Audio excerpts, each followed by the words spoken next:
പിതാവിന്റെയും പുത്രന്റെയും പരിശുദ്ധാത്മാവിന്റെയും നാമത്തിൽ ആമേൻ. എൻ്റെ പ്രിയപ്പെട്ടവർ, ഇന്ന് ജൂലൈ 15 ചൊവ്വാഴ്ചയാണ്. നമുക്ക് അമ്മയോട് ചേർന്ന് പ്രാർത്ഥിക്കാം. അമ്മേ പരിശുദ്ധമ്മേ, അമ്മേ പരിശുദ്ധമ്മേ, ദൈവമാതാവേ, കൃപാസനത്തിലൂടെ ഞങ്ങൾക്കും ഞങ്ങളുടെ ദേശത്തിനും അമ്മ മധ്യസ്ഥം തേടി തന്ന എല്ലാ അനുഗ്രഹങ്ങൾക്കും കൃപകൾക്കും ഞങ്ങളിപ്പോൾ ഹൃദയം നിറഞ്ഞ നന്ദി പറയുന്നു. അമ്മേ പരിശുദ്ധമ്മേ, ദൈവമാതാവേ, 2004 ഡിസംബർ 7 തീയതി ഉച്ചകഴിഞ്ഞ് 2:30 കൃപാസനത്തിൽ സംഭവിച്ച അമ്മയുടെ പ്രത്യക്ഷപ്പെടലിനെ കുറിച്ച് തിരുസഭയ്ക്ക് സമർപ്പിച്ചിരിക്കുന്ന പഠനരേഖകളുടെ മേൽ സഭാത്മകമായ പഠനം ആരംഭിക്കുവാൻ ഞങ്ങൾ പ്രാർത്ഥിക്കുന്നു. അമ്മേ പരിശുദ്ധമ്മേ, ഭൂസ്വർലോകങ്ങളുടെ രാജ്ഞിയായ അങ്ങേയ്ക്ക് ഭൗമ സംരക്ഷണത്തിനായി പ്രപഞ്ച പ്രകൃതിയെ തന്നെ തിരുസഭ പ്രതിഷ്ഠിക്കുവാൻ ഈ പ്രത്യക്ഷീകരണം വഴി ഇടയാക്കണമേ. പരിശുദ്ധമ്മേ, ജപമാല മാതാവേ, സകല കൃപാസനം പ്രാർത്ഥനകളോടും ചേർത്ത് ഞങ്ങളിപ്പോൾ പ്രാർത്ഥിക്കുന്ന ഈ കുടുംബത്തിന്റെ പ്രത്യേക നിയോഗം. മക്കളെ,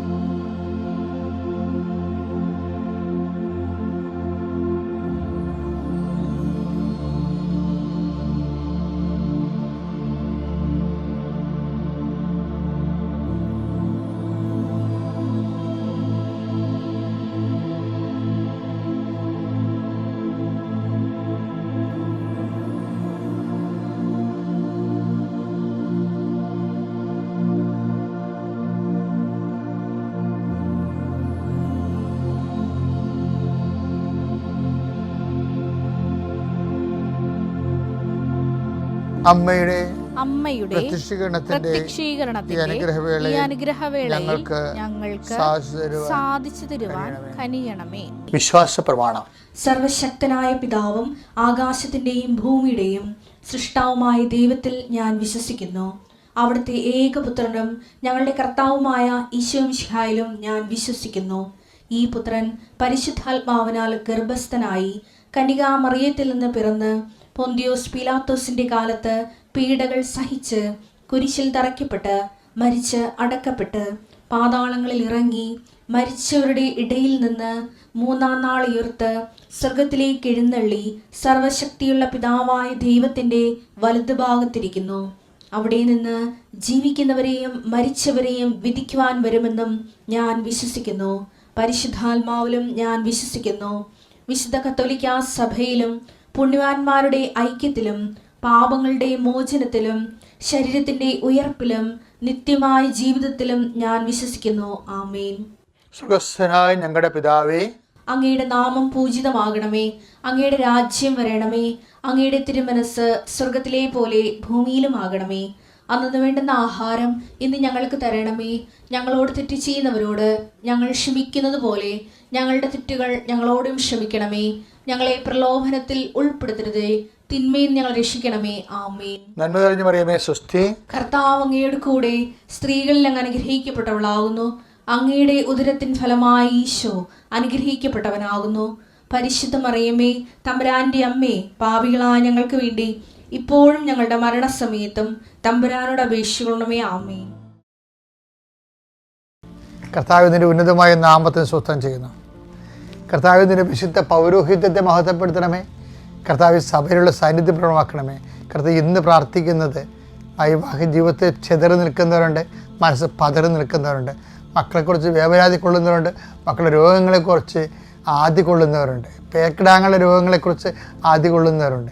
കർത്താവ് അങ്ങനെ എല്ലാ ആദികൾക്കും അറുതി വരുത്താൻ അങ്ങയോട് കണ്ണീരോടെ പ്രാർത്ഥിക്കുന്ന കർത്താവ് ഈശോയെ, ഓരോരോ മനുഷ്യരെ അവരുടെ പിടിച്ചു നിൽപ്പിന് വേണ്ടിയും ചെറുത്തു നിൽപ്പിന് വേണ്ടിയും അവിടെ നിലനിൽപ്പിന് വേണ്ടിയും അവരുടെ എല്ലാ പോരാട്ടങ്ങളിലും കർത്താവ് ന്യായമായ എല്ലാ പോരാട്ടങ്ങളിലും കർത്താവിൻ്റെ ശക്തി നിന്നെ ആവശ്യിക്കുകയും നീ ചെയ്തു തീർക്കേണ്ട ജോലി കർത്താവ് നിന്നെ സഹായിക്കുകയും ചെയ്യാൻ വേണ്ടിയും എളുപ്പത്തിൽ ചെയ്യാൻ വേണ്ടിയും അത് പൂർത്തിയാക്കാൻ വേണ്ടിയും പ്രത്യേകിച്ച് കർത്താവിൻ്റെ വചനത്തിരിക്കുന്ന പോലെ അവൻ ചെയ്തതെല്ലാം കർത്താവ് ശുഭമാക്കുകയും ചെയ്തു എന്ന് പറഞ്ഞതുപോലെ കർത്താവ് നിൻ്റെ ജോലികളെയെല്ലാം, നിൻ്റെ ഉത്തരവാദിത്തങ്ങളെയെല്ലാം, നീ ചെയ്തു തീർക്കേണ്ട കാര്യങ്ങളെയെല്ലാം, ഇന്നത്തെ മുഴുവൻ യാത്രകൾ, ഇന്നത്തെ മുഴുവൻ സംസാരങ്ങൾ, ഇന്നത്തെ മുഴുവൻ എഴുത്തുകുത്തുകൾ, ഇന്നത്തെ മുഴുവൻ ഫോൺ വിളികൾ, ഇന്നത്തെ മുഴുവൻ സംഭാഷണങ്ങൾ കർത്താവ് ആശീർവദിക്കുകയും കർത്താവിൻ്റെ ആത്മാവിനാൽ നയിക്കപ്പെടുകയും കർത്താവിൻ്റെ ആത്മാവിനാൽ അമ്മയുടെ മധ്യസ്ഥന് ലഭിക്കുകയും നീ വിജയശ്രീലാളിതനായി തിരികെ വരാൻ, ഇന്ന് രാത്രി കിടക്കയിലേക്ക് വരാൻ കർത്താവ് നിന്നെ അനുഗ്രഹിക്കുകയും ചെയ്യട്ടെ. ഞാനൊരിക്കലേ ഒരു ചേട്ടായി, ഒരു സഹോദരൻ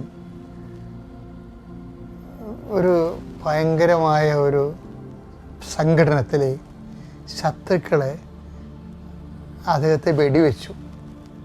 അദ്ദേഹം മരിച്ചുപോയി. അപ്പോഴേ അദ്ദേഹത്തിൻ്റെ ജ്യേഷ്ഠനെയും മരിച്ച ആളും ജ്യേഷ്ഠനും തമ്മിൽ ഭയങ്കര ജീവനായിരുന്നു. അപ്പം ഞാൻ അദ്ദേഹത്തിൻ്റെ പെണമെടുക്കാൻ പോയി. എന്നാൽ പള്ളിയിലൊക്കെ കൊണ്ട് ഭയങ്കരമായ സങ്കടകരമായ ഒരു വലിയൊരു അവസ്ഥയാണത്. ആ അവസ്ഥയിൽ ആർക്കും സഹിക്കത്തില്ല. അന്ന് രാത്രി എന്തെങ്കിലും സംഭവിക്കുമെന്ന് എനിക്കറിയാമായിരുന്നു. ഇങ്ങയുടെ കയ്യിലുമൊക്കെ തോക്കുണ്ട്. ഇങ്ങേർക്ക് വേണമെങ്കിൽ ആരെങ്കിലും വിട്ടെങ്കിലും ശത്രുക്കളെ നിഹരിക്കാൻ പറ്റും. അതുമൊക്കെ വലിയ പ്രശ്നങ്ങളിലേക്ക് ചെയ്യാതെ, കാരണം ഞാൻ അദ്ദേഹത്തെ വിട്ടുപോയില്ല. അന്ന് വിട്ടുപോകാതെ ഞാൻ അദ്ദേഹത്തിൻ്റെ കൂടെ, ആ മരിപ്പ് ദിവസം, അടക്കത്തെ ദിവസം രാത്രി ഞാൻ അദ്ദേഹത്തിൻ്റെ കൂടെ ഇരുന്നു. അപ്പോൾ എൻ്റെ ഇരിപ്പ് അദ്ദേഹത്തെ സാന്ത്വനപ്പെടുത്തുന്നുണ്ട്. ഒരു വെളുപ്പിന് 3 മണിയായി. ബന്ധപ്പെട്ടവരും അടുത്തൊക്കെ അവിടെ ആ പ്രദേശത്തും പറമ്പിലൊക്കെ തന്നെ ഉണ്ട്. അപ്പോൾ ഞാൻ പറഞ്ഞ നമുക്കൊന്ന് പ്രാർത്ഥിക്കാൻ ചോദിച്ചു. ആ സമയത്ത് പ്രാർത്ഥിക്കാൻ പറ്റുന്ന ഒരു മാനസികാവസ്ഥ അല്ല പുള്ളി. അപ്പം ഞാൻ കർത്താവിനെ പറഞ്ഞ, കർത്താവ് ഇയാൾക്ക് അഭിഷേകം കൊടുത്തില്ലെങ്കിൽ ഇങ്ങേർക്ക് പ്രാർത്ഥിക്കത്തില്ല. അപ്പം ഇങ്ങനെ അഭിഷേകം കൊടുക്കണം. എന്നാൽ ഞാൻ അദ്ദേഹത്തോട് ഈ വിഷയം പ്രാർത്ഥിക്കാൻ. ഞാൻ പറഞ്ഞു, നമുക്ക് ഞങ്ങൾ കുറച്ച് നേരം ഇരുന്ന് പ്രാർത്ഥിച്ച്. ഭയങ്കര സങ്കടവും ദേഷ്യവും എല്ലാം ഇങ്ങനെ പതറി നിൽക്കുകയാണ്. പിന്നെ അദ്ദേഹം ഞാൻ പറഞ്ഞു, എന്നിട്ട് പറഞ്ഞു ബൈബിളെ കൈവെക്കാൻ പറഞ്ഞു. ബൈബിളെ കൈവച്ചപ്പോൾ ഞാൻ പറഞ്ഞു, കർത്താവേ, നിൻ്റെ കയ്യിലാണ് ഈ മനുഷ്യൻ്റെ ജീവൻ. ഞാൻ നിൻ്റെ ഒരു കപ്പേറിനെ പോലെ ജോലി ചെയ്യുന്ന ആളാണ്. എനിക്കിവിടെ ഒന്നും ചെയ്യാനില്ല. നിൻ്റെ പേരിൽ എനിക്ക് ഈ വിഷയമൊന്ന് മോണിറ്റർ ചെയ്യാനേ പറ്റത്തുള്ളൂ. അപ്പോൾ നീ എന്നെ സഹായിക്കണം, ഈ മകനെ ധൈര്യപ്പെടുത്തി കൊടുക്കണമെന്ന് പറഞ്ഞു. എന്നിട്ട് ഞാനിത് വിശ്വാസപ്രമാണം ചെയ്തിട്ട് ഞാൻ പറഞ്ഞു, ചേട്ടാ ഒരു നമ്പർ പറയാൻ പറഞ്ഞു. ഇങ്ങനെ നമ്പർ പറയാൻ പറഞ്ഞപ്പോൾ അദ്ദേഹം പറഞ്ഞു 11 എന്ന് പറഞ്ഞു. പിന്നെ വേറെ ഒരു നമ്പർ കൂടി പറഞ്ഞു. പിന്നെ ഞാൻ വിശ്വാസപ്രമാണം ചൊല്ലി ഞാൻ സുവിശേഷം ചോദിച്ചപ്പോൾ അദ്ദേഹം യോഹന്നാൻ എന്ന് പറഞ്ഞു. അപ്പോൾ അതിൽ കിടക്കുന്നത് യോഹന്നാൻ 11 ലാസറിൻ്റെ മരണത്തെക്കുറിച്ചാണ് കിടക്കുന്നത്. നിൻ്റെ സഹോദരൻ ഉയർത്തി നിൽക്കുമെന്ന് പറഞ്ഞു. അപ്പോൾ ഈ മനുഷ്യൻ കണ്ണു നിറഞ്ഞു. കർത്താവ് അറിഞ്ഞല്ല, അത് മതിയെന്ന് പറഞ്ഞു. കർത്താവ് അറിഞ്ഞല്ല എൻ്റെ വിഷമവും എൻ്റെ കുടുംബത്തിൻ്റെ, അത് മതിയെന്ന് പറഞ്ഞു. അപ്പോൾ എന്ന് വെച്ച് കഴിഞ്ഞാൽ ദൈവവചനത്തിന് ആൾക്കാരെ ശക്തിപ്പെടുത്താൻ കഴിയും. അതുപോലൊരു സംഭവമാണ് ഒരു ടീച്ചർ ദിവസം എൻ്റെ മുറിയിൽ വന്ന്, അത് ഇവരും കടൂരമായൊരു വേദനയപ്പെട്ടു പോവുകയെന്ന്. ചെറുപ്പക്കാരൻ അവർ സ്നേഹിച്ച് കല്യാണം കഴിച്ചവരാണ്, സ്നേഹിച്ചതിനെ ജീവിച്ചു. പക്ഷേ ഭർത്താവ് ഒരു ദിവസം പെട്ടെന്ന് മരിച്ചു. ഞാനാണ് ഉപചാരങ്ങൾ ചെയ്തത്. പിന്നെ ആശുപത്രിയിൽ പോയി ലാസാക്രമിന് ഞാനാണ് കൊടുത്തത്. എനിക്ക് അവരുടെ ഞാനന്ന് കൊച്ചച്ഛനായിരുന്നു. എനിക്ക് ആ ഭർത്താവ് മരിച്ച ശശിയെ കാണാൻ എങ്ങനെ അവരോട് എങ്ങനെ നമ്മൾ കമ്മ്യൂണിക്കേറ്റ് ചെയ്യുക, എനിക്ക് അന്ന് പരിചയമില്ലായിരുന്നു. ഇന്ന് ഞാൻ അങ്ങനെയുള്ള ആൾക്കാരെ കണ്ടാൽ എനിക്ക് പെട്ടെന്ന് കർത്താവ് ത്രോട്ട് ഓപ്പൺ ചെയ്ത് തരും. അപ്പോൾ ഞാൻ അവർ പറയണ എല്ലാവർക്കും ഇഷ്ടപ്പെടുകയും അവരതിനെ അതിജീവിക്കുകയും ചെയ്യും. പണ്ട് എനിക്ക് ആ ഒരു വരപ്രസാദം ഇല്ലായിരുന്നു. എന്നുവെച്ചാൽ 93-92 കാലങ്ങളിൽ.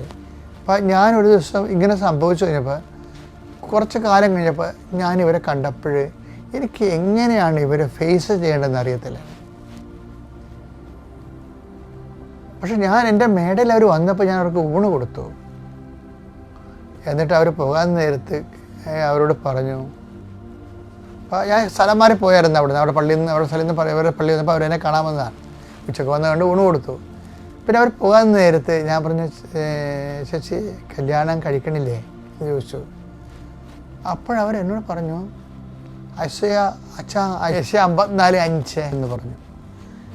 എനിക്ക് അന്നത്തെ ഒരു കാലം നിങ്ങൾ പറഞ്ഞാൽ ചിലപ്പോൾ നിങ്ങൾക്ക് ഇങ്ങനെ ധരിക്കുന്ന രീതിയില്ലേ, അന്നത്തെ കാലത്തേക്ക് അതൊന്നും അത്രയും ഈ ജനമിങ്ങനെ വചനം കൊണ്ട് ജീവിക്കുന്നതിനെക്കുറിച്ച് ഞാനിങ്ങനെ മനസ്സിലാക്കി വരുന്നൊരു കാലമാണ്. ഐശ്യ 54:5 നിന്റെ സൃഷ്ടാവാണ് നിന്റെ ഭർത്താവ്, നിന്റെ സൃഷ്ടാവാണ് നിന്റെ ഭർത്താവ്, സൈന്യങ്ങളുടെ കർത്താവ് എന്നാണ് അവിടുത്തെ നാമം. സൈന്യങ്ങളുടെ കർത്താവ് എന്നുവെച്ചാൽ സർവശക്തനാ എന്ന അവിടുത്തെ നാമം. അപ്പം ഞാനോർത്ത് ദൈവമേ, ഇത്രയും വലിയ ഒരു ഉരുൾപൊട്ടലാണ് ദുഃഖത്തിൻ്റെ, അതിൻ്റെ മുഖത്ത് നിന്നുകൊണ്ട് ഇവർ ക്രിസ്തുവിനെ കർത്താവ് എന്ന് പറയണില്ലേ. അപ്പോൾ ഇവിടെ ഭർത്താവിനേക്കാളും അതിൻ്റെ വിയോഗത്തെക്കാളും ഇതിനെല്ലാം അവർ അതിജീവിച്ചിരിക്കുകയാണ്. ആരെക്കൊണ്ട്? ക്രിസ്തുവിനെ കൊണ്ട്. അതായത് ക്രിസ്തുവിനെ അത് ആ ഒരു തകർച്ച ദൈവത്തിൽ പൂർണ്ണമായിട്ട് ആശ്രയിക്കാൻ അവർക്ക് കൊടുത്ത ഒരു അവസരമാണത്. അവരത് ഫലപ്രദമായിട്ട് വിനിയോഗിച്ചു. നമുക്കറിയാം, നിങ്ങൾക്കൊരു കാര്യം അറിയാമോ? അതായത് ഏറ്റവും ക്രിസ്തുവിനെ അനുഭവിക്കാൻ ഏറ്റവും നല്ല സമയം, ഇപ്പം നമുക്ക് പല കാലങ്ങളില്ലേ അല്ലേ, കുരുമുളക്, പണ്ട് ചേരമാൻ പെരുമാളിൻ്റെ ഒരു കഥ ഉണ്ട്. കോഴിക്കോട് സാമൂതിരിയുടെ കാലത്ത് ഈ പോർട്ടുഗീസുകാരും ഡച്ചുകാരും ഒക്കെ ഇവിടെ വന്ന് അവർ നമ്മുടെ കുരുമുളകൊക്കെ വാങ്ങിക്കൊണ്ട് പോവുകയും അവരുടെ കൂണോപ്പുള്ള കമ്പനിയൊക്കെ സ്ഥാപിച്ചു കഴിഞ്ഞപ്പോൾ പല ആൾക്കാരും കുരുമുളക് തൈ കൊണ്ടുപോയി ഇവിടുന്ന്. അപ്പോൾ ഇവിടുത്തെ രാജാവിൻ്റെ കൂടെ ഉണ്ടായിരുന്ന ആൾക്കാർ പറഞ്ഞു, തിരുമേനി നമ്മുടെ കുരുമുളക് തൈയും കൊണ്ട് അവർ പോയി, ഇനിയിപ്പോൾ അവർക്ക് തന്നെ കുരുമുളക് പിടിപ്പിച്ചാൽ പിന്നെ അവരിങ്ങോട്ട് വരത്തില്ല, നമ്മൾ പട്ടിണിയായി പോകുമെന്ന് പറയും. ഉടനെ സാമൂതിരി പറയവേ, കുരുമുളക് തൈ കൊണ്ടുപോകാം അവർക്ക്, പക്ഷെ തിരുവാതിര കൊണ്ടുപോകാൻ പറ്റത്തില്ല. അയ്യോ, എന്തൊരു ജ്ഞാനമാണ്! തിരുവാതിര എന്നും പറഞ്ഞ് നമുക്കറിയാമില്ലേ, നമുക്ക് ഈ വർഷകാലത്തെ തിരുവാതിരയ്ക്ക് പെയ്യുന്ന 101 മഴയിലാണ് കുരുമുളകിൻ്റെ ബീജഭാവങ്ങളും എല്ലാം നടക്കുന്നത്. അത് നമുക്ക് ദൈവം ദാനമായി നൽകിയതാണ് കാലാവസ്ഥയൊക്കെ ചേഞ്ച് ചെയ്യണമെന്നൊക്കെ എനിക്ക് പേടിയാണ്. കാര്യം നമ്മളാകപ്പാടെ ഇവിടെ അവശേഷിക്കുന്നത് നമ്മുടെ പഴയ കാലാവസ്ഥയാണ്. അതും കൂടി പോയാൽ പിന്നെ ഒന്നുമില്ല ഇവിടെ. അപ്പം അതുകൊണ്ട് അതുപോലെ തന്നെയാണ് ഒരു വിഷയമാണിത്. എന്താണിത്? ക്രിസ്തുവിനെ, അതായത് ഒരു മനുഷ്യനെ ഇന്ന് എടുത്തു മാറ്റാൻ കഴിയുന്ന എന്താണ്? ക്രിസ്തുവിനെ എടുത്തു മാറ്റിയാൽ മാത്രമേ ഒരു മനുഷ്യനെ തറ പറ്റിക്കാൻ പറ്റത്തുള്ളൂ. ഞാൻ ആ ടീച്ചറിൽ നിന്ന് അതാ പഠിച്ചത്. കൊടിയ ദുഃഖത്തിൻ്റെ, ഭർത്തൃവിയോഗത്തിൻ്റെ കൊടിയ ദുഃഖങ്ങളെ അതിജീവിച്ചത് ആരാണ്? കർത്താവാണ്. കാര്യം എന്താണ്? ഈ പൗലോസ് അപ്പോസ്തലൻ്റെ അനുഭവങ്ങൾ ഭയങ്കര ക്രിസ്തു അനുഭവങ്ങളുണ്ടല്ലോ, മറ്റപ്പോസ്തലന്മാരിൽ നിന്ന് ഭയങ്കര വ്യത്യാസമാണ്. ഈ മനുഷ്യൻ ക്രിസ്തുവിനെ കണ്ടിട്ടില്ല നേരിട്ട്, പക്ഷേ കാണാതെ കണ്ട ഒരനുഭവമാണ്. എന്താണ്? ദൈവം സമസ്തവും അവന്റെ പാദത്തിന്റെ കീഴിലാക്കിയിരിക്കുന്നു.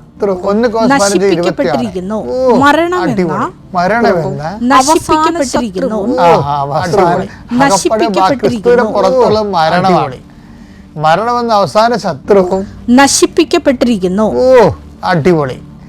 ആര്? ക്രിസ്തുവിന്റെ മരണത്താലാണേ അവൻ ജീവനെ പുനരുദ്ധരിച്ചില്ലേ, മരണം നശിപ്പിക്കപ്പെട്ടില്ലേ.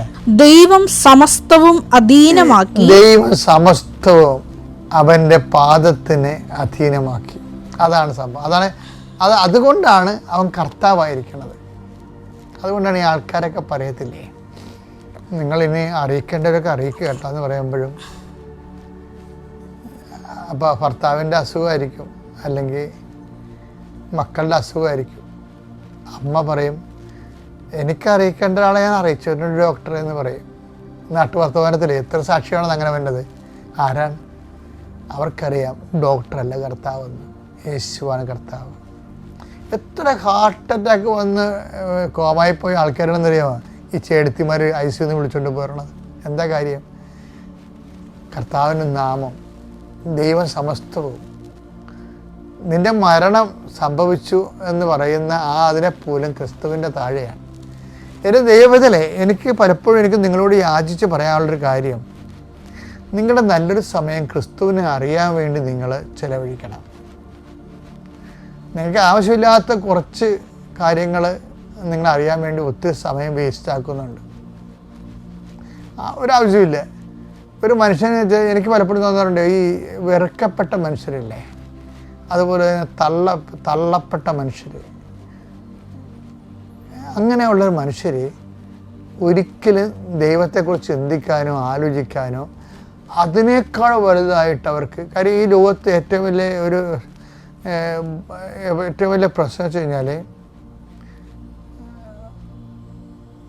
ഒന്നാമത്തിൽ ദൈവികമായ കാര്യങ്ങൾ കേൾക്കുമ്പോൾ നമുക്ക് പാലും പഞ്ചാരവും പോരാ, ഭയങ്കര കോമ്പിനേഷൻസാണ് നമ്മുടെ മനസ്സിൽ, സന്തോഷവും രുചി നമുക്ക് തോന്നും. അപ്പോൾ അഭിരുചി ഉണ്ടാകും. ആധ്യാത്മികത എന്ന് പറയുന്നത് ദൈവത്തെക്കുറിച്ചുള്ള രുചിയും അഭിരുചിയുമാണ് ശരിക്കും. വെച്ചാൽ നമുക്കത് ഫീൽ ചെയ്യും, ഇത്തിരി കിട്ടിയിരുന്നേ കൊള്ളാമെന്ന് തോന്നുകയല്ലേ, അതിനാണ് അഭിരുചി എന്ന് പറയുന്നത്. ഇത്തിരി കിട്ടിയിരുന്നേ കൊള്ളാമായിരുന്നു തോന്നത്തില്ലേ, അതിനാണ് അഭിരുചി. അത് കഴിക്കുമ്പോൾ ഉണ്ടാകുന്ന രുചി. അപ്പോൾ അതുപോലെ ദൈവത്തെക്കുറിച്ച് എപ്പോഴും നമുക്ക്, ഇപ്പോൾ എനിക്ക് ചില സമയത്ത് അങ്ങനെ പൊക്കി പറയുകയല്ല, എനിക്ക് ഇത്തിരി സമയം ഫ്രീ കിട്ടിയാൽ ഞാൻ കർത്താവിനെക്കുറിച്ച് ചിന്തിക്കും, കർത്താവിനെക്കുറിച്ച് ചിന്തിക്കും. ചിന്തിക്കാൻ വേണ്ടി മാത്രമുണ്ട്, ഒരു ജന്മം ചിന്തിച്ചിട്ട് പോലും തീർന്നിട്ടില്ല. അതാണ് ക്രിസ്തു.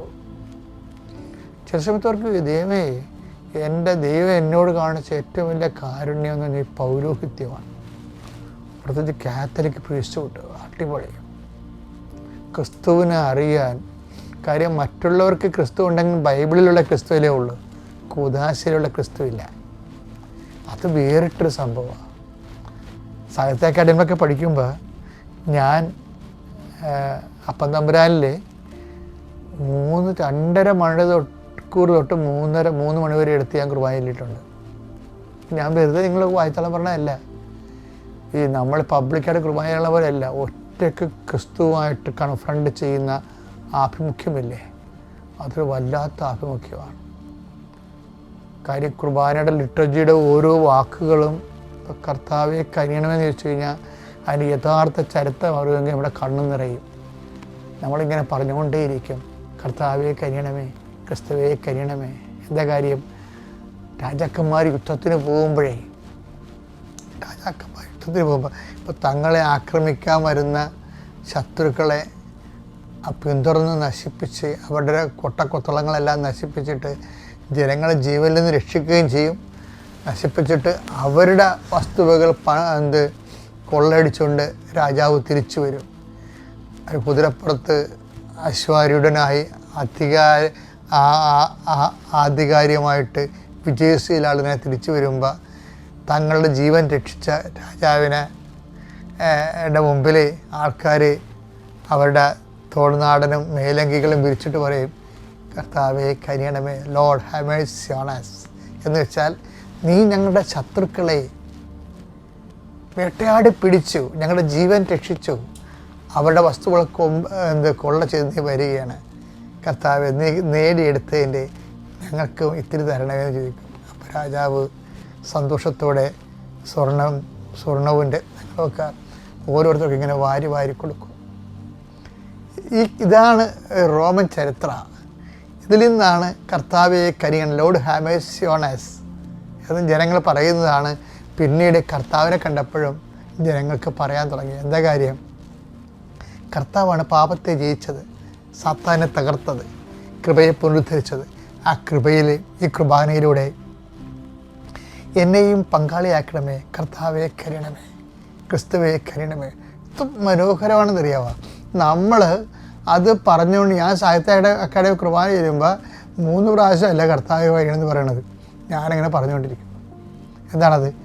കർത്താവിനെ കുറിച്ച് ആ മനുഷ്യൻ്റെ ആത്മാവ് കർത്താവിൻ്റെ ലൈനിൽ വരുന്നത് വരെ ഞാൻ പറയും, കർത്താവെ കരുണമേ, ക്രിസ്തുവെ കരുണമേ. എന്താണ്? നീ നേടിയെത്ത രക്ഷയുടെ കൃപ എനിക്ക് അവകാശമാക്കാൻ എന്നെ അനുഗ്രഹിക്കണമേ. ഞാൻ നിൻ്റെ ജനത്തെ ശുശ്രൂഷിക്കട്ടെ. അതാണ് ഈ പൗരോഹിത്യം എന്ന് പറയുന്നതിൻ്റെ കാര്യം. അതാണ് നമ്മൾ പൗരോഹിത്യത്തിന് വരുന്നപ്പോൾ ശുശ്രൂഷ വരണം. എന്തുകൊണ്ടാണ്? ഇതെല്ലാം കൂടി നമ്മളെ ചിലപ്പോൾ നമ്മളെക്കുറിച്ച് കാര്യങ്ങളൊന്നും അറിയാൻ പാടില്ലാത്തവർ വല്ലതുമൊക്കെ വിളിച്ചു പറഞ്ഞുകൊണ്ടിരിക്കും. പള്ളിയെക്കുറിച്ച് പറയും, സഭയെക്കുറിച്ച് പറയും. You don't mind. കേൾക്കുക പോലും നിങ്ങൾ ചെയ്യരുത്. എന്താ കാര്യം? This is not for us. നമുക്ക് വേണ്ടിയുള്ളല്ലേ. ഇപ്പോൾ എനിക്ക് തന്നെ എന്തുമാത്രം ആരോപണങ്ങളൊക്കെ ആൾക്കാർ പറയും. ഞാൻ മൈൻഡ് ചെയ്യരുത്. എന്താ കാര്യം? It is not for me. പിന്നെ ആരെങ്കിലുമൊക്കെ എന്നോട് പറയും. അപ്പം ഞാനത് കഴമ്പുണ്ടെങ്കിൽ ഞാനത് തുറന്ന മനസ്സോടെ എടുക്കും. അതങ്ങനെ ഉണ്ടല്ലേ, അപ്പോൾ നമ്മുടെ കയ്യിൽ നിന്ന് ചെറിയ മിസ്റ്റേക്ക് ആയിരിക്കും അല്ലേ, നമുക്ക് തിരുത്താമില്ല, എന്താ കുഴപ്പം? ടു ബി ഓപ്പൺ, അത്രേ ഉള്ള കാര്യം. പക്ഷെ ഒരിക്കലും ആവശ്യമില്ലാത്തവിടത്ത് മുമ്പ് തലവെച്ച് നമ്മൾ ആ സമയത്ത് കൂടി ദൈവത്തെ ആ ഒരു വകുപ്പ് കൂടി എടുത്തിട്ട് ദൈവത്തെ ആശ്രയിക്കാനും അറിയാനും വേണ്ടി നമ്മൾ ഇൻവെസ്റ്റ് ചെയ്യണം. അതിൻ്റെ അകത്ത് ഇൻവെസ്റ്റ് ചെയ്യണം.